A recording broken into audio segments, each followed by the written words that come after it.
20 correct ಆಗಿ ತವರೆಕೆರೆಗೆ ಬಂದ್ರೆ ಸಾಕು ಸರ್. ನೀವು ಏನಾನ ಮಾಡಿ ಸರ್, ಬೇಕಂದ್ರೆ ನಿಮ್ಮ ಇವ್ರ ಹತ್ರ ಬಂದು ಮಾತಾಡಲ್ಲ ಹೋಗ್ತಾ ಇದೆ ಸರ್. ಕೇಳ್ರಿ ಸರ್ ಪೂರ್ತಿ.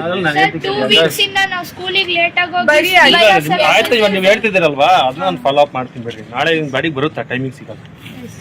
ನೋಡೋಣಪ್ಪ, ಗಾಡಿ ಹೋಗ್ತಾ ಇದೆ ಇವತ್ತೊಂದಿನ. ಯಾಕಂದ್ರೆ ಕೆಟ್ಟಿಂಗ್ ಕಾಣುತ್ತೆ, ಅವ್ರಿಗೆ ಕರೆಕ್ಟ್ ಆಗಿ ಮಾಹಿತಿ ಕೊಟ್ಟಿಲ್ಲ ಅವರು. ಏನಾಗತ್ತೆ ಅಂತ ನಿಮ್ಮೆದ್ರಿಗೆ ಮಾತಾಡಿದ್ರೆ ನಾಳೆಯಿಂದ ರಿಪೀಟ್ ಆದ್ರೆ ಇಲ್ಲಿ ಬರ್ಬೇಡ್ರಿ. ಅಲ್ಲಿ ನಾವು ಒಂದು ಫೋನ್ ಮಾಡ್ಕೊಂಡು NH ತರ್ಕೊಂಡು ನಿಂತ್ಕೊಂಡ್ ಇವರೇ ಬರ್ತಾರೆ. ಯಾಕೆ ಇಲ್ಲಿ ಬರೋಬೇಕು? ಒಂದ್ 7-8 ಸತಿ ಅಂತೂ ಸ್ಟ್ರೈಕಿಗೆ ಬಂದಿದೀವಿ. ಯಾವಾಗ ಬಂದ್ರು ಹೊಸೂರ್ ಗಾಡಿ ಸಮಸ್ಯೆ ಆಗಿಲ್ಲ. ಒಂದ್ ನಿಮಿಷ ಹೇಳ್ದೆ ಕೇಳಿ. ಇವಾಗ ನೀವ್ ಹೇಳ್ತೀರಲ್ಲ ಲಾಸ್ಟ್ ಇವರು ಟೈಮ್ ಚೇಂಜ್ ಆಗಿತ್ತು ಅಂತನಾ, ಇನ್ನೊಂದ್ ಕಡೆ ಯಾವ್ದೋ ಬಂದ್ರು ಇದೇ ಗಾಡಿ ನಮ್ಗೆ ಬೇಗ ಬರ್ತಾ ಇದೆ, 10 ನಿಮಿಷ 1/2 ಗಂಟೆ ಲೇಟ್ ಮಾಡಿ ಅಂದ್ರು. ಅಲ್ಲಿ ಸ್ಕೂಲ್ ಹುಡುಗರಿಗೋಸ್ಕರ 10 ನಿಮಿಷ ಲೇಟ್ ಆಗಿತ್ತು, ನಿಮಗೆ ಸಮಸ್ಯೆ ಆಗಿ ಅದು ಗೊತ್ತಾಯ್ತು. ನೀವು ಹಿಂಗ್ ಮಾಡ್ಬಿಡಿ ಸರ್, ಇವ್ರು 9:00 ಇರ್ಲಿ 10 ಗಂಟೆಗನ ಇರ್ಲಿ, ನೀವು 9:00 ಪಡದ. ಹೊಸೂರ ನಿಮ್ದು ತವರೆಕೆರೆ. ನಮ್ ತವರೆಕೆರೆಯಿಂದ ಹೊಸೂರಿಗೆ ಹೋಗ್ತೀವಿ. ಬಸ್ಸಲ್ಲಿ ಒಂದ್ 105 ಜನ 120 ಜನ ಹೋಗ್ತೀವಿ ಅಲ್ಲಿಗೆ. ಅವ್ರೆಲ್ಲರಿಗೂ ಮೋಸ ಆಗುತ್ತೆ ಮತ್ತೆ ಬಸ್ ಹೋಗ್ಲಿಲ್ಲ ಅಂದ್ರೆ. ಲಾಸ್ಟ್ ಟೈಮ್ ಹೇಳಿದ್ರು ಲೇಟ್ ಆಯ್ತು. ಈಗ ಬಸ್ ಇನ್ನೊಂದ್ ಕಡೆ ಹಳ್ಳಿ ಕಡೆ ಹೋಗೋದು, ಅಲ್ಲೂ ಸ್ಕೂಲ್ ಕಾಲೇಜ್ ಬರೋ ಮಕ್ಕಳನ್ನ ಆಯ್ತು ನಮ್ಗೆ ಬೇಗ ಬರ್ತಾ ಇದೆ, ಒಂದು 1/4 ಗಂಟೆ ಲೇಟ್ ಮಾಡಿ ಅಂದ್ರು. ಅಲ್ಲಿಗೆ ಅವ್ರಿಗೆ 1/4 ಗಂಟೆ ಲೇಟ್ ಆಗೈತಿ, ಇಲ್ಲಿ ನಿಮಗೆ 1/4 ಗಂಟೆ ಲೇಟ್ ಆಯ್ತು. ಈ ಸಮಸ್ಯೆ ಗೊತ್ತಿರಲ್ಲ, ಯಾಕಂದ್ರೆ ನೀವು ಸಮಸ್ಯೆ ಹೇಳಿದಿರಲ್ವಾ, ಇವಾಗ ಅವ್ರಿಗೂ ಟೈಮ್ ಸೆಟ್ ಮಾಡಿದೀವಿ. ನಿಮ್ದು ನನ್ನ ಮನೆಯಿಂದ ಲೇಟ್ ಆಗಿದೆ ಅಂತ ಹೇಳ್ತಾ ಇದ್ರೆ ನಾನು ಬಸ್ ಸ್ಟ್ಯಾಂಡ್ TC ಮಾತಾಡ್ತೀನಿ. ಗಾಡಿ ಟೈಮಿಂಗ್ ಸರಿಯಾಗಿ ಹೋಗ್ತಾ ಇದೆ, ಏನಕ್ಕೆ ಲೇಟ್ ಆಗಿದೆ ಅಂತ ನಾನು TC ಮಾತಾಡಿ ಬರೋಕ್ಕೆ ವ್ಯವಸ್ಥೆ ಮಾಡ್ತೀನಿ.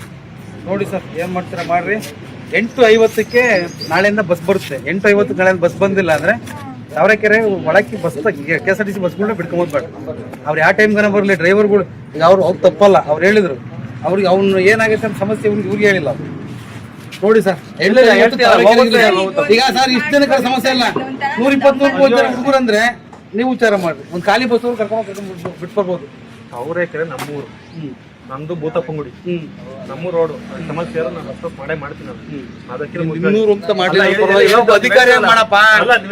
ಮತ್ತೇನ್ ಮಾಡ್ತಿದ್ದೆ ನೀನು? 200 ಅಂತ ಹೇಳ್ತೆ, ಮತ್ತೆ ಹುಡುಗರು ಇಲ್ಲಿ ಹೇಳ್ಬೇಡಿ. ನಾವು ಸಿರಾ ತಾಲೂಕಿಗೆ ಬಂದ್ಮೇಲೆ 90% ಕನೆಕ್ಟಿವಿಟಿ ಕೊಟ್ಟಿದ್ದೀವಿ ಗೊತ್ತಾ? ಕೊಡ್ಬೇಕು. ನಿಮ್ ಕೆಲಸ ಕೆಲಸ ಬಂದ್ಮೇಲೆ ಮಾಡ್ತಿದ್ದೀನಲ್ಲ ಸರ್, ನಾವ್ ಬಂದ್ಮೇಲೆ ಮಾಡ್ತಿದ್ದೀನಲ್ಲ. ನಾವು ಬಂದ್ಮೇಲೆ ಸ್ವಲ್ಪ ನಾವಲ್ಲಿ ಅದನ್ನ ಹೇಳ್ತಿರೋದು. ನಾವು ಸಿರಾ ತಾಲೂಕಲ್ಲಿ ಗವರ್ಮೆಂಟ್ ಎಂಪ್ಲಾಯ್ ಅಪ್ಪ, ನಿಮ್ಮನ್ನ ಕೆಲಸ ಮಾಡಿ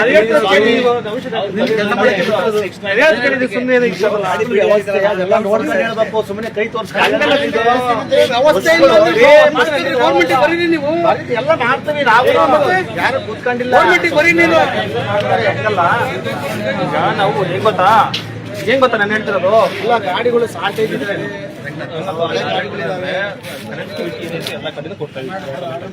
ಏನಾಗುತ್ತೆ ಅಂದ್ರೆ ಒಂದ್ ಟೈಮ್ ಅಲ್ಲಿ ನಿಂದೇನ ಕೆಲಸ? ನಿಂದು ನಮ್ದು ಕೆಲಸ ನಿಂದೇನ ಕೆಲಸ? ನಾನು ಮಾತಾಡ್ತೀನಿ ಅವ್ರ ಹತ್ರ. ಆಯ್ತಪ್ಪ, ನಿಮ್ದೇನ್ ಕೆಲಸ ಹೇಳು? ನಾವು ಡಿಪಾರ್ಟ್ಮೆಂಟ್ ಕೆಲಸ ಇದೆ ನೋಡ್ಕೊಂಡು ಹೋಗಿ ಬಗೆಹರಿಸ. ಮತ್ತೆ ನಾನು ಹೇಳ್ತೀನಿ ಹೆಂಗ್ ಗೊತ್ತಾ, ನೀನ್ ಹತ್ರ ಮಾತಾಡ್ತಾರ ಸಾಧಕ ಬರೋದ ಸ್ಟಡಿಗೆ ಗೊತ್ತಾಗಲ್ಲ. ಇವಾಗ ಇವಾಗ ಒಂದ್ ಕಡೆ ಕೊಟ್ಟಿರ್ತೀವಿ, ಇನ್ನೊಂದ್ ಕಡೆ ಇವ್ರ ಸಮಸ್ಯೆ ಗೊತ್ತಾಗಲ್ಲ. ಇಡೀ ಸಿರಾ ತಾಲೂಕು ಸಮಸ್ಯೆ ನಿಮಗೆ ಗೊತ್ತಾಗಬೇಕು. ನಾವೆಲ್ಲ ಒಂದ್ ಕಡೆ ಮೂಲ ಆಗಿದೆ, ಅಲ್ಲೆಲ್ಲ ಸಮಸ್ಯೆ ನಮ್ಗೆ ಗೊತ್ತಾಗಲ್ಲ. ಈಗ ಬಂದು ಏನು ಸಮಸ್ಯೆ ಅದಕ್ಕೆ ಬಗೆಹರಿಸಕ್ಕೆ 1-2 ಟೈಮ್ ತಗೋತಿ ಬಗೆಹರಿಸ್ತೀವಿ ಅಷ್ಟೇ. ಬಗೆಹರಿಸ್ರಿ ನೋಡಿ ಸರ್. ಅದಕ್ಕೆ ಇವಾಗ ನಿಮ್ಮ ಡ್ರೈವರ್ಗಳು ಇರ್ತಾರಲ್ಲ, ಸಮಸ್ಯೆ ಆಗ ಗಾಡಿ ನಿಂತ್ಕೊಂಡಿರ್ತಲ್ಲ, ಸಂಬಂಧಪಟ್ಟವರಿಗೆ ಫೋನ್ ಮಾಡಿ ಹೇಳ್ಬೇಕಾಯ್ತು, ಬೇರೆ ಗಾಡಿ ವ್ಯವಸ್ಥೆ ಮಾಡೋರು ಏನೋ ಒಂದು ಮಾಡೋರು. ಏನ್ ಸರ್ ಒಂದ್ ನಿಮಿಷ ಕೇಳ್ರಲ್ಲ, ಈಗ ಅವ್ರು ಮಾಡಿರೋ ತಪ್ಪಿಗೆ ಇಲ್ಲಿ ಇವ್ರ ತಲೆ ತಗ್ಗಿಸ್ತಾ ಇರೋದು. ಈಗ ಇವ್ರಿಗೆ ತೊಂದರೆ ಆಗಿರೋದು, ಇವರಿಂದ ತೊಂದರೆ ಆಗಿಲ್ಲ. ನಿಮ್ಮಿಂದ ನಿಮಿಷ ಬಸ್ ಕಳಿಸ್ಬೇಕಿದ್ದು ಬಸ್